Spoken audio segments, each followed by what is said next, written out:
The cards are called. December 22, 2019 by Anna von Reitz. We've had some real rats as presidents. Gangsta quality guys. Robber barons. Even pukes like Slick Willie. There are no, repeat, no, none, zero, zip, nada, choir boys in the ranks of the presidents. Number 1, they can't be Candide and get that far, and number 2, if they were all sweet and cuddly and a box of rocks, they'd make terrible presidents. The trick most of them employ is to 1. Look good, 2. Say whatever people want to hear. Obama is an excellent example of this, and 3. Follow the political maxim of do whatever you want, so long as you don't get caught. This means that in addition to not being choir members, most presidents are tremendous hypocrites. Not all, but most of them, don't believe in or care about anything but money and power and how best to benefit themselves and their pals at the public trough. That's why when someone like Trump comes in without a ticket, it upsets the whole DC Beltway carnival. Trump is not a choir boy, either. The difference is that he is a really astute businessman. And he's not nearly the world-class hypocrite that most U.S. presidents have been. He actually sees, and values, the power and potential and beauty of America. He knows in his own terms what the American dream is. That's the truth about Donald Trump, as proven in the pudding he has served up over the last 4 years. By their fruits you shall know them. The American dream runs counter to the Democrat dream of controlling the workforce via labor union bosses just like the overseers on their beloved plantations. Most people don't realize it, but the modern Democratic Party was birthed by largely German communists who came here after the 1848 Workers' Rebellion and settled in my home state of Wisconsin. They were joined by the traditional Southern Democrats who were the remainders of the Southern elitists left over after the Civil War. This unlikely marriage of what superficially appears to be radically different partners wasn't so strange after all. It turns out that the communists have a lot in common with the traditional Southern Democrats, though for wildly different reasons. Both groups are elitist. Both believe in deceit and that lying is an acceptable means to an end. Both readily adopt to either, or thinking patterns and use pillar to post control systems to divide and conquer. Both groups are hypocrites. Both believe in subjugation of the inferior masses, while spieling the exact opposite message from both sides of their mouths. Just so we are clear, I don't venerate either political party and I did not start my life despising the Democratic Party. Far from it. I grew up in hardscrabble Black River Falls, Wisconsin, in a working-class farm family and almost everyone I knew who bothered to vote, was a Democrat. I considered myself a Democrat at one time and I continue to embrace many of the broad-minded egalitarian principles that the Democrats pretend to champion. That's the problem. They pretend to champion all these high ideals of caring about communities and working-class people and sharing with the less fortunate and education for all, and, as it turns out, the Democratic Party doesn't actually care about any of those things. The Democratic Party is ruled by thugs with connections to big crime syndicates and populated with staffers and wannabes too stupid to notice that all the rhetoric is fake. Stone cold fake. And on purpose. I had to learn that the hard way by poring through piles and piles of voting records on major issues and pieces of legislation that have been severely damaging to working-class people and people of color. I've got a tip for you. In every case I examined, and that ran a gamut from the Civil War to 1973, Democrats created the evil legislation, spoke loud and long against it, and then, by wild margins, voted for it. In every single case. I remember kicking back in my chair and staring at the ceiling of my college dorm room, feeling like I had been slapped up the side of the head. It was like the time I kept track of the nightly news stories for content and discovered that I was being fed a steady diet of stories about death and sex, and virtually nothing of use or benefit to me or anyone else. So I turned off the Democratic Party like I turned off the nightly news. Back then, with all my youthful idealism intact, I thought Democratic politicians believed in the stuff they talked about. It's only when you look at actual voting records at what the Democrats do, rather than what they say, that the brutal truth shoves firmly into view. This also explains why, despite having supermajorities for entire decades, the slave-like, destructive welfare state has burgeoned into a huge population of people who are literally entrapped by the welfare system. Entrapped, dependent, believing that there isn't enough of anything, not enough money, not enough food, not enough of anything, and that the only way to get more is to push for more welfare spending and more welfare programs. It never occurs to them that they are being kept poor and dependent and miserable on purpose. And by the very people they believe are their champions. Most people forget or miss the point that the government is in the business of providing services and that having a large captive population totally dependent on such services adds up to big profits for them and big meal tickets for bureaucrats, and large dependent voting blocks for scumbag politicians who deliberately create poverty and break families and stifle job opportunities so that they have a big captive population to serve. Thus, Black and Hispanic and other minority voters put these rats into office year after year, decade after decade, vainly hoping for change and a better life, and never once realizing that their purported champions are the ones doing them the damage and keeping them down. Like other Americans, minority voters don't check voting records and don't know the history of the Democratic Party. They don't read the horrible damaging legislation proposed by Democrats, then repudiated by Democrats, and then, quietly voted for, all by Democrats. Keep them hungry and keep them stupid, is the unofficial motto of the Democratic Party at the highest levels. Believe me, because I have been there in my younger days, and no matter what they say or pretend, I would never go back again. Don't believe me? Go look at the actual voting records on key topics. Enfranchisement, as in Dairy Queen enfranchisement. Electoral votes, actual voting rights for women and people of color. Municipal corporations, taxes, abuse of Social Security funds. CPS, land ownership.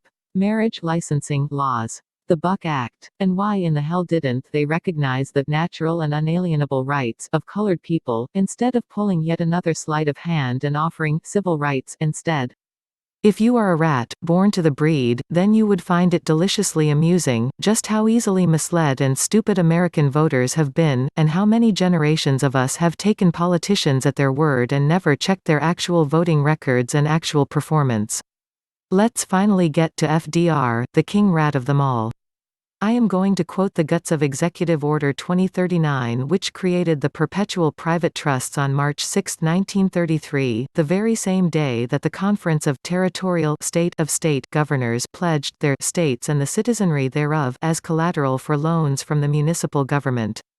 The Secretary of the Treasury, with the approval of the President and under such regulations as he may prescribe, is authorized and empowered a. to permit any or all of such banking institutions to perform any or all of the usual banking functions, b. to direct, require or permit the issuance of clearing-house certificates or other evidences of claims against assets of banking institutions, and c. to authorize and direct the creation in such banking institutions of special trust accounts for the receipt of new deposits which shall be subject to withdrawal on demand without any restriction or limitation and shall be kept separately in cash or on deposit in Federal Reserve banks or invested in obligations of the United States. So, what are we really witnessing here? At the Conference of Governors meeting taking place that same day, FDR got the rats to pledge all the territorial citizenry as collateral backing loans from the Pope. The same day, clearinghouse certificates were allowed to be issued for new deposits. He's talking about birth certificates, and the new deposits were American babies being deliberately misidentified as United States citizens and used as literal bank collateral to fund the bankruptcy reorganization of the United States of America, Inc. The Pope and the then King are consolidating their operations on our shores, moving to run both sides of their Papist Commonwealth Roman municipal scheme under one consolidated governmental services corporation, and all at our expense. Think of it. You are the Pope and you are in the business of providing governmental services. You have two levels of the American government under your control, one directly, and one indirectly. Well, of course, you want to reduce your costs and expand your services, and profits, by doubling them up and expanding the range of services on offer. So you hire, on our behalf of course, two guys to do the job of one, profit yourself from the labor of both, and charge the clueless American public for it. Just go on the internet and do a search for something that should be simple, like Alaska Department of Natural Resources. What you will find is a multitude of such entities listed, all with slightly different names, different addresses, etc. There's the Alaska Department of Natural Resources, the State of Alaska Department of Natural Resources, the Alaska DNR, and so on. Now, you may think that these are all the same and all part of the same government, but they aren't. What you are seeing is the duplication for profit scheme in action: a territorial DNR, a municipal DNR, a regional UN DNR, a state trust DNR, and so it goes, the government services proliferating like a rapidly growing cancer. And stupid people clamoring for more. And of course, the legislatures, which are just elected boards of directors for these governmental services corporations, have no motive to stop it, so long as they can charge you for it and profit themselves at your expense. Having created a completely redundant second or third or fourth set of workers, you can then use all the extra help for political and other profit-making purposes. The final details of the 1933 takeover transition were finished 4 years later in 1937 with the signing of the Declaration of Interdependence of the Governments in the United States. At least they had enough class back then to admit that they were in the United States. I happen to have securely archived an original signed copy of this document implementing corporate feudalism, which was handwritten on oversized sheets of rag paper in India ink, like something from the Middle Ages.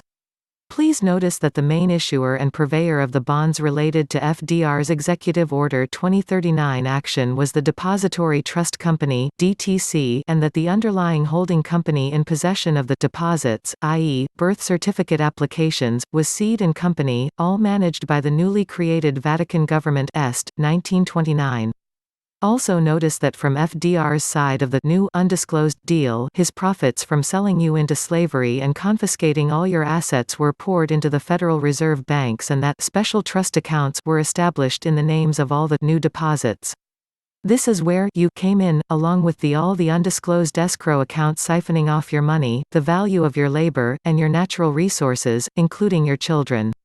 When we started tracking it, the money trail led from DTC to the Vatican Bank. The Pope gets his share first, and then to the Bank of Canada, the Queen's Commonwealth share, and having been laundered through both these banks, the filthy loot of the slave traders comes back to the Mellon Bank, the share of the American traders and their progeny, mostly members of the Pilgrim Society, and finally, the remainder lands in the Federal Reserve banks closest to wherever the victims were born. All the lucre raised from selling me that was left after the scumbags took their shares is sitting in the Federal Reserve Bank of Chicago, under a CUSIP, AUTOTRIS Social Security number and an account labeled, RIEZINGER, Anna Maria.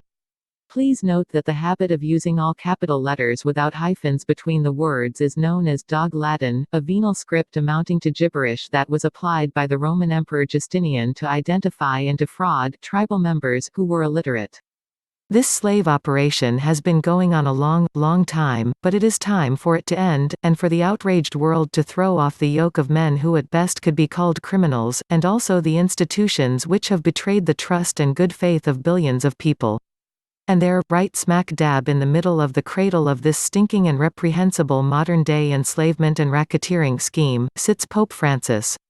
There are only two possibilities: one, Francis is the chosen one of the evil and rightfully suppressed Holy Roman Empire, and he was, as is rumored, put in power by means of murder and blackmail; two, Francis is the loyal Jesuit bag man for Pope Benedict XVI, who has taken a powder from public view, similar to Prince Philip, who retired from public life 2 days after receiving $950 trillion worth of life force value annuities belonging to us and the Canadians. This is how, when, where, and by whom we were all secretively betrayed, and the reason that we all have been treated as slaves and sucked dry by our public servants, and this is how slavery has been maintained in the modern world, right here in the land of the free and the home of the brave, since 1933. This was done to us by FDR and the Democratic Party, which deserves to be outlawed as a crime syndicate, up front, here and now, for sure. I still have friends and family members who are Democrats and Catholics, both, and I love them dearly. If they knew what has been going on in their party and their church, they would be as sickened as I am. They couldn't imagine such evil and deceit, lurking just underneath the surface of their government, their political party, and most of all, their church. But the evidence is in, and the cards are called. Yes, Julia, there were Republicans in the dog pile, too. Teddy Roosevelt, FDR's cousin, was an absolute promoter of the whole scheme, and a skilled and devious actor. His career was launched by the robber barons. He oversaw the first bankruptcy of the Scottish interloper doing business as the United States of America, Inc., and he established the foundations for the Federal Reserve System and did far more damage to this country than 10 atom bombs, and he was a Republican. But he was also a Roosevelt. So we had Teddy Roosevelt, a Republican, doing the set-up, and we have FDR, a Democrat, doing the take-down. Among all the players who have contributed to this seething cauldron of corruption, the name Roosevelt needs to be etched in stone. Rothschild means red shield and Roosevelt means red field. Go figure. These men were so arrogant, so evil, and so diabolically brilliant, that they literally believed that the rest of us would never be able to figure it out. Yet there it is, all neatly dissected, decoded, and presented in a single paragraph of a single executive order issued back in 1933. Let's outlaw the Democratic Party as a crime syndicate. And then let's abolish the political party system and the Federal Reserve System, too. Let's make a clean sweep and all go home to America, where we don't have political parties, don't buy and sell babies as new deposits, and are sick to death of all of this crap.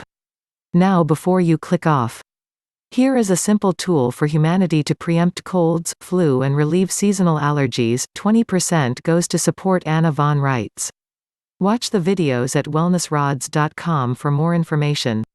Use coupon code ANNAYouTube to get 10% off and 20% gets donated to help support Anna. Or help support this work by visiting www.annavonreitz.com and look for the donate button. Links to this article and more can be found in the video description box.